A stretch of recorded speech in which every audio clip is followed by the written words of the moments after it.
mental health pandemic. What does it mean? It means you don't know how to handle your intelligence.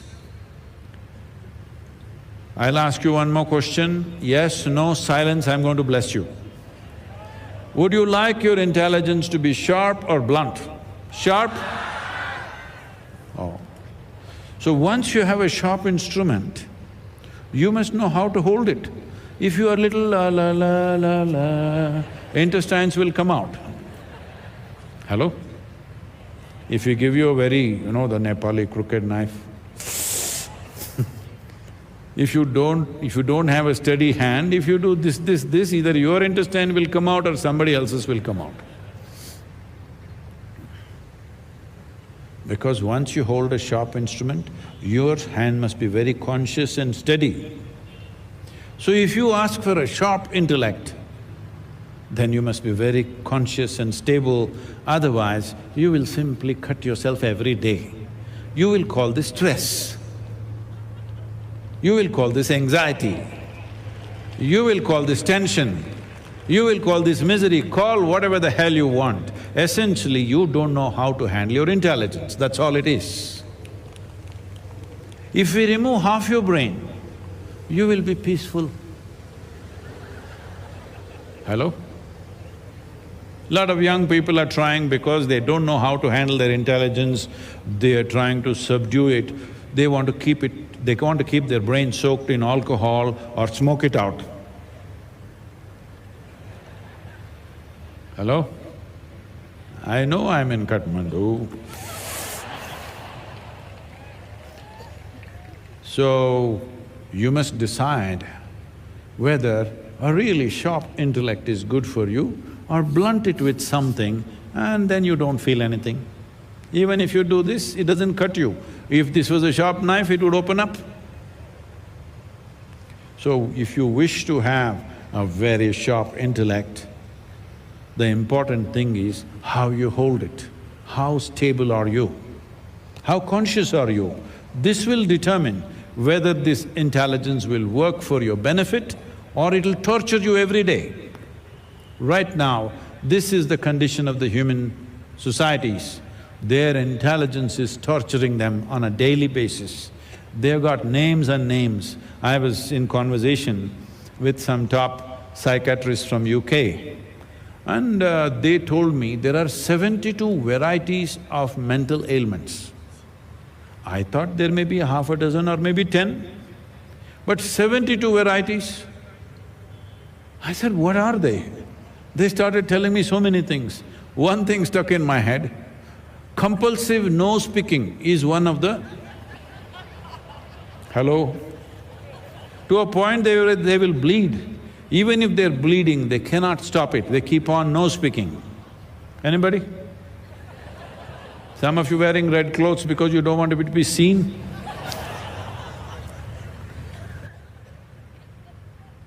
So I'm saying, just about anything you can make it into an ailment, your intelligence, if you turn it into a problem, what to do? Any gift that's given to you, you will turn it against you. Right now, technology, what a blessing, but most people are turning it against themselves. Economic well-being, most people are ruining themselves with economic well-being. All the wonderful things that are given to us, we want to poke ourselves because unconscious compulsive reaction.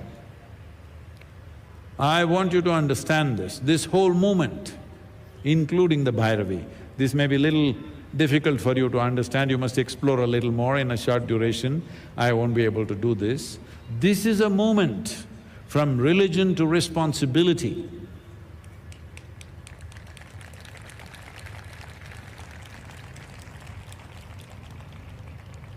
The manager of your emotions, your thoughts and your experiences, where is he or she? Here or there? You must make up your mind, here or there.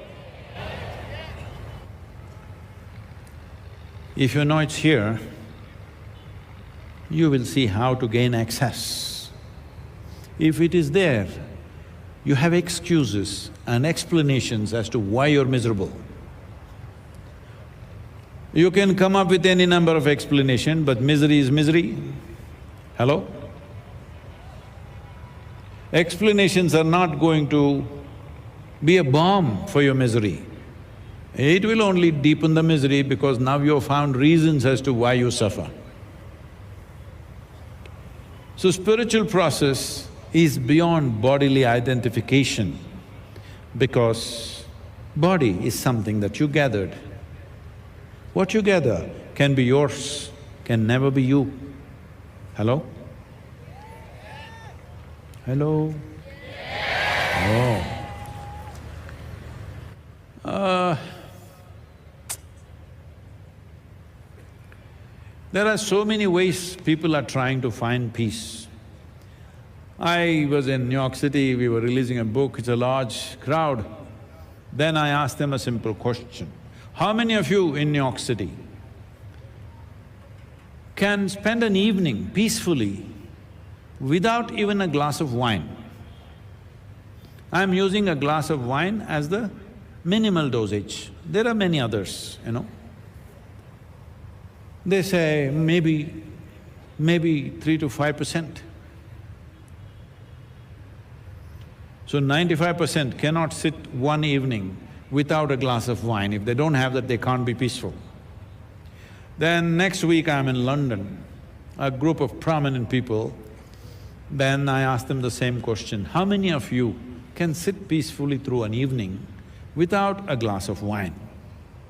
They say, oh, maybe 1%. How can we be peaceful without a drink? So to be peaceful, you need chemicals. To be happy, you need chemicals. To be blissful, you need chemicals. To be healthy, you need chemicals. If you do this, in a generation or two, you will have human beings who are much less than who we are. That's a crime against humanity. There are many ways every human being can find their own way to be peaceful. This happened. One day, Shankaran Pillai was particularly abused. Oh, you know him also? He was particularly abusive to his wife. But she sat there very peacefully. Then he threw his arms up and said, "What's the matter with you? I have been so abusive to you, almost every day I abuse you, sometimes I've even physically abused you, but you're just peaceful all the time. Nothing seems to disturb you. How do you manage this?" She said, "I clean the toilet." I said, "What? If I abuse you, you clean the toilet and it makes you peaceful?" She said, "Yes, I clean the toilet." "How does it work?" he said. She said, "I use your toothbrush."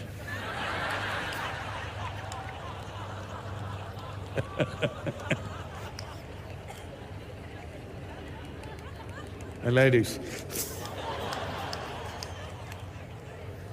there are many ways to become peaceful, but if you do not take charge of your faculties, you being peaceful by accident, either by chemicals or by cleaning the toilet or by doing something harmful to somebody else, you feel good for some time. These are not solutions. The solution is, all of you, can you move your hand like this on the right side? Just try and see. Wow! Can you do this? Oh, fantastic. This? Oh, you're great, huh? You have total control over your right hand. It's not a joke. Some people have lost control. Yes or no? Some people have lost. Try this with your mind. You want to put your mind here, it goes there.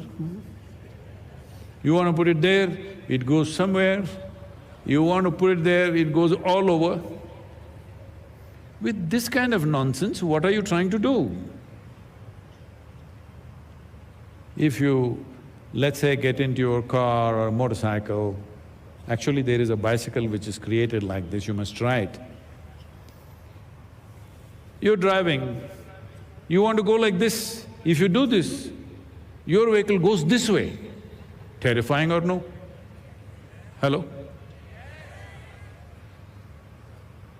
With this kind of mind, if you want to go here, it goes there. How do you live? That is why everybody is saying anxiety is normal. Doctors are saying anxiety is normal.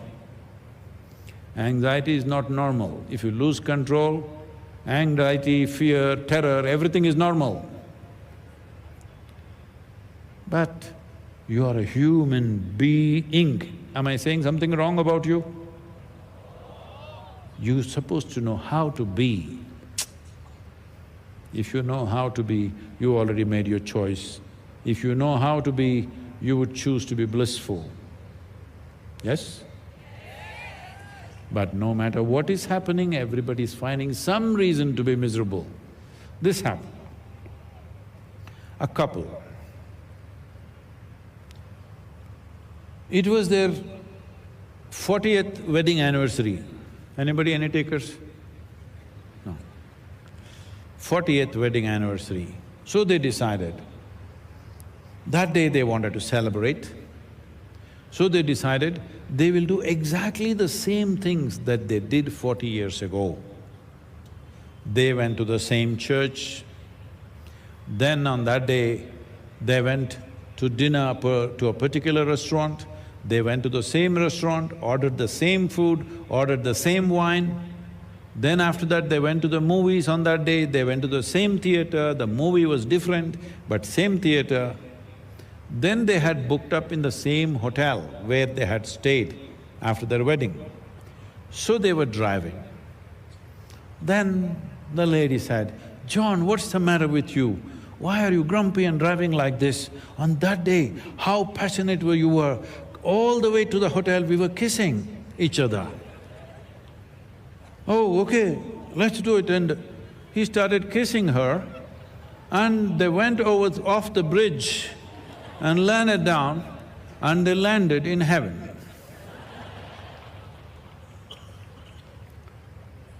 And both of them being golfers, first thing they checked was, is there golf in heaven? The reception said, yes, the most spectacular courses. We would have never seen anything like this. Then they asked, is there a tea time for us? We've just come. Of course, any time is tea time in heaven.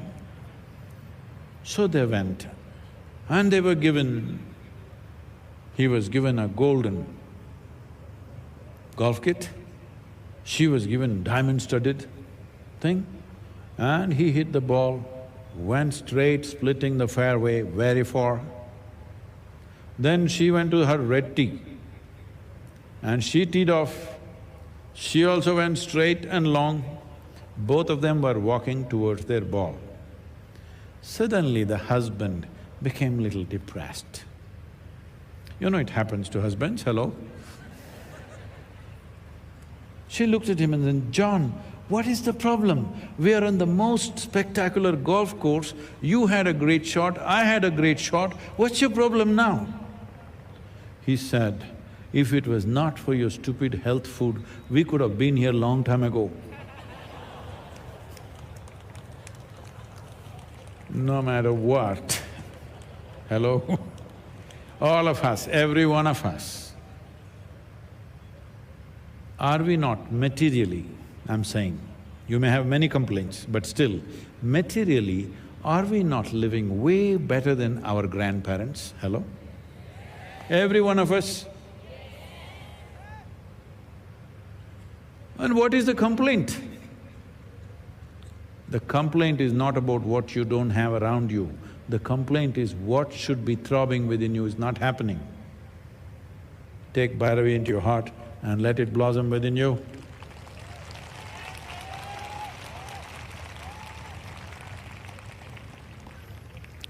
I heard there are questions. Are there questions?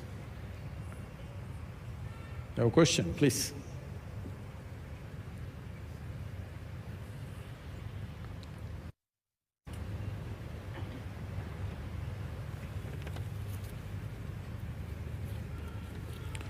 Shall I come there and answer the questions? Okay.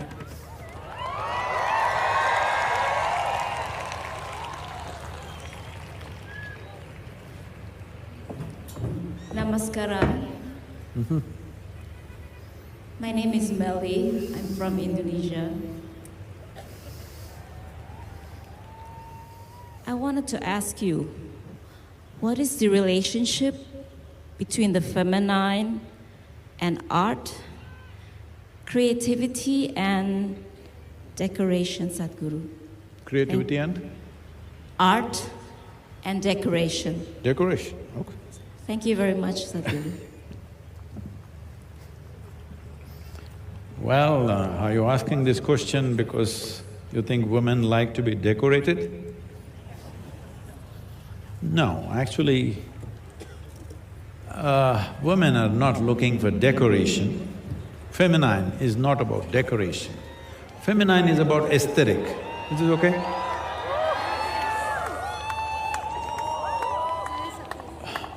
Feminine is about aesthetic, not about decoration.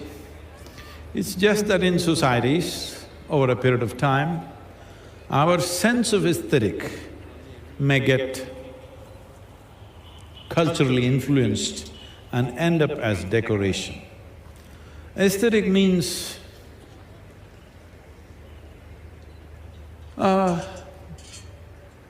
just the way you stand, the way you sit, the way you… or can be aesthetic. It's not necessary you must be gold painted from head to toe. Just the way you are can be aesthetically very beautiful or not, isn't it?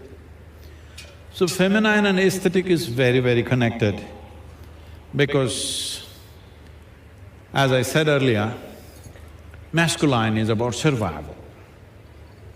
Do not think one is superior to the other. If there is no survival, there is no aesthetic. Hello? This is a serious problem because your idea of masculine, feminine has been badly influenced by women's liberation and these kind of ideas. Well, the very idea that one is superior to another, whichever way, is such a gross and silly idea. It's like saying, sky is superior to earth. Why don't you go there? If that is superior, why don't you get lost there? Heaven is superior to this, why are you not gone? Hello? So, between masculine and feminine, this should be completely dropped. There is no such thing as which is superior.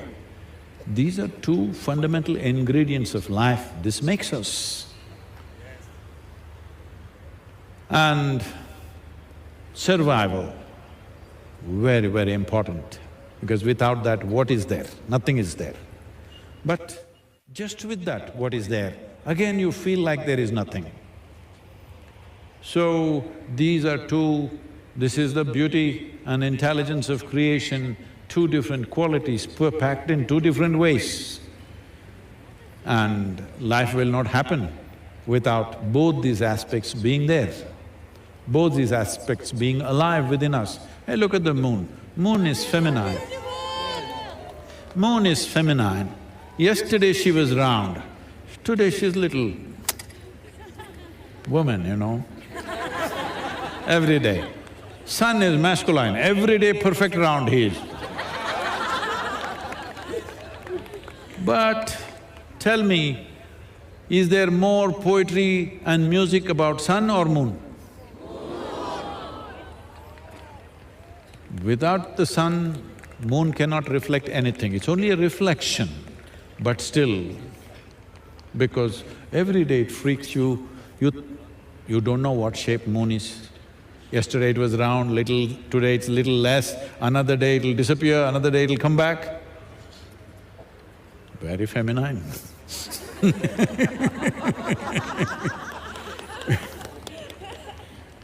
You know, like some time ago I was doing a program in Chennai and in an engineering program, and after this program one man comes up to me and says, Sadhguru, after this program Now I understand what's my life. I am unable to understand what's my wife. I said, don't try to understand your wife, experience her as a wonderful thing. Don't try to understand. Mistake, isn't it? They're trying to understand you is a mistake because anything in the world that you think is beautiful cannot be understood. If you think you understood, the beauty will vanish. Yes or no? Yes. Not that you have understood, you thought you have understood, it's gone. Yes. So, this aesthetic is a natural part of the feminine, not necessarily decoration. Decoration is a cultural thing. In different cultures, different types of decorations, that is not important. The important thing is, you must be aesthetically fine. It's very important for a woman.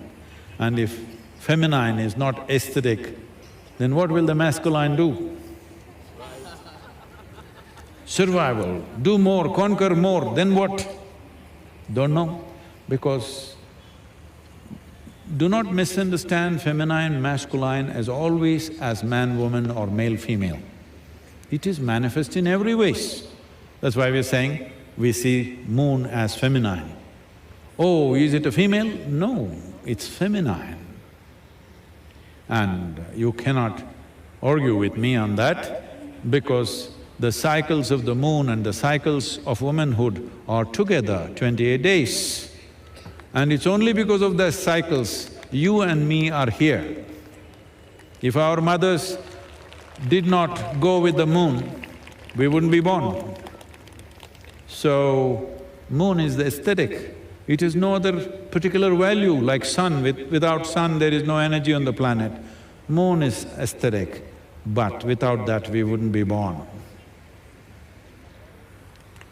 Thank you, Sadhguru. Who's got the microphone, please? Namaskaram, Sadhguru. Where are you? I'm here. Okay. Namaskaram, Sadhguru. My name is Roshan Gyawali. You saw how the lady asked the question and you saw. Aesthetic. Yeah, it's all right. It's all right, you're a man. I'm Roshan Gyawali and I am from Nepal. And this is the biggest opportunity of my life to get a chance to ask a question to you. I'm really blessed. And I'm a devotee of Linga Bhairabi Devi. I'm doing my stuti and Devi Dandam. In Nepal, we do lots of rituals and offerings to many gods, but none of them have worked, as far as I know. No, not that they did not work, you couldn't make them work. Maybe. And as a real devotee of Linga Bhairabi Devi, shall I perform those rituals and offerings, or just Devi Stuti and Dandam will work? I think he needs a dandam. Thank you. For those of you who don't understand this language, dandam means a stick. Dandam also means prostration. Well, the Devi sadhana is on many levels. The simplest form is stuti and dandam, but that's not everything. There are many ways to internalize this. If you have the necessary devotion, we'll one by one open doors. Why one by one, Sadhguru? Why can't you open all the doors at once?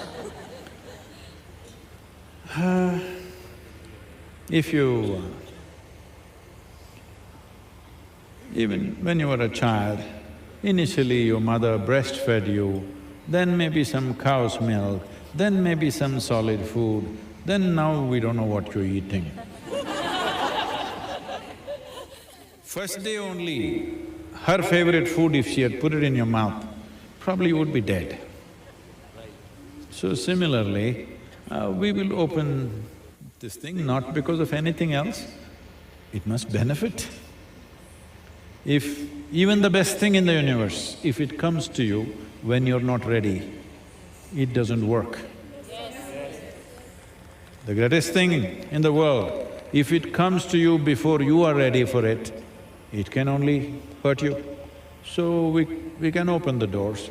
Let me see the intensity of your devotion, accordingly we'll open up. Thank you, Sadhguru.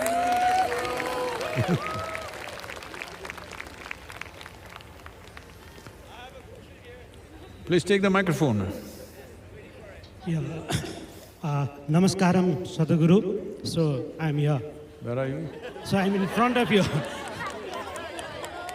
Yeah. Oh, okay. Namaskaram. Namaskaram, Sadhguru. So, it's my pleasure. First of all, I would like to thank you for establishment of Linga Bhairabi in Nepal. Thank you very much. It's a good honor for Nepal, so you did this, your contributions will be recognized in future. So with your approval, I would like to ask you the short two questions, very short two questions. So as you just recently said that, so in Nepal, so these, in Nepal, as you said, this, the traditions about your temples and what you have said that the Sanatan Dharma in Nepal is vibrantly alive. So can you suggest what can we do to make it alive for more years, thousand years? This is my first question. And the second… We'll go one at a time, huh? One question. Okay, sir. One question. One thing, don't feel insulted by what I say, I'm telling you a practical solution, huh? Because I'm not given to diplomacy, I say what I have to say. One thing you have to do is, the temple should be open for all human beings irrespective of their color, caste, creed. Another thing is, it should be only open to human beings, the monkeys you must get them out. Because I went to one of the prominent temples and the monkeys are having a big fight. No space for the human beings. And there is somebody at the gate saying, are you Hindu or are you a foreigner? Stopping you. Don't do this because this comes from another time. This comes from this comes from another time where foreigners came to the temple only to desecrate the temple, only to some way harm the temple. But now the foreigners who are coming, they genuinely want to come. You must welcome them. Many lawmakers are here, I hope you'll take this and make it happen because the foreigner who is coming today genuinely wants to come to the temple. They are not coming there to desecrate the temple, to harm the temple. That was another time. Let's not carry that hangover.